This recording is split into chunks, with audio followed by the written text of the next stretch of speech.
大家好，这里是大力汽修学院。今天呢，我们教大家测量这一个通用车系的空气流量计。我们看这一个流量计呢，总共有5根线，上面3根，下面2根。我们现在通过电压的直流电压的，对每一根线的信号进行测量。第一个2.6伏，这个是信号，进气流量信号。13伏电源电压。1.4伏进气温度信号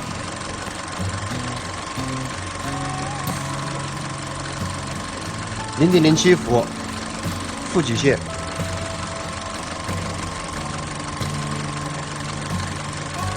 ，0.10伏负极线。这里有2个负极线，一个是进气温度的，一个是进气流量的。那么这个进气流量实际是一个脉冲信号，所以我们要使用望远表的赫兹档来测量它的频率。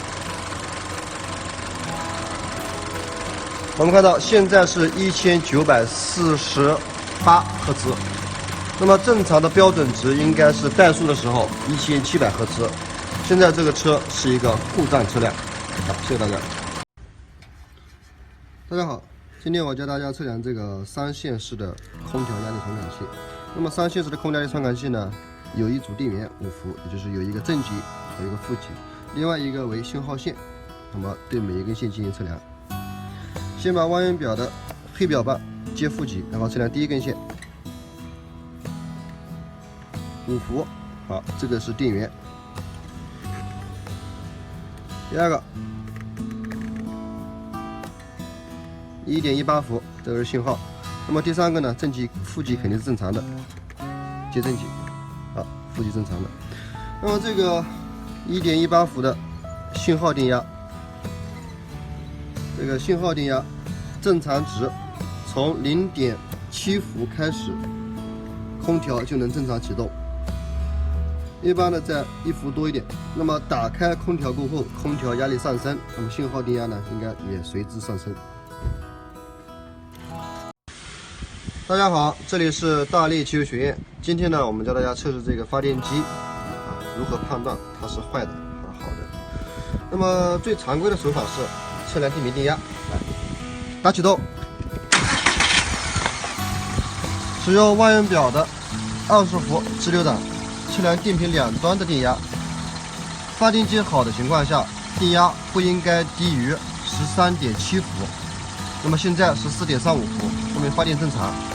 熄火。好，接着如果发电机不发电类似于这种一根线控制的那我们把这一根线对正极去测量，在没有着车的时候，它对正极的电压是12伏，看望远表。好，现在着车，着车过后我们会看到这段电压为0.几伏，那么这个时候呢，说明力磁线是好的。接着还有一种，我们要测量发电机的输出端跟电平之间的电压降。我们看发电机的输出端跟电平的正极之间电压为0.04伏，那么这个足以说明这一条线是非常良好的。如果这个线烧坏出现虚接，那么这个电压呢也就随之升高。如果超过1伏，那肯定是不正常的。接着如果这里都是好的还不发电，我们可以简单的拿个扳手来判断一下。我们看，我们把扳手做一个微型操作放在皮带旁这里，会有一个磁场吸引扳手，这个时候说明磁场是好的。如果没有磁场，即发电机损坏。好，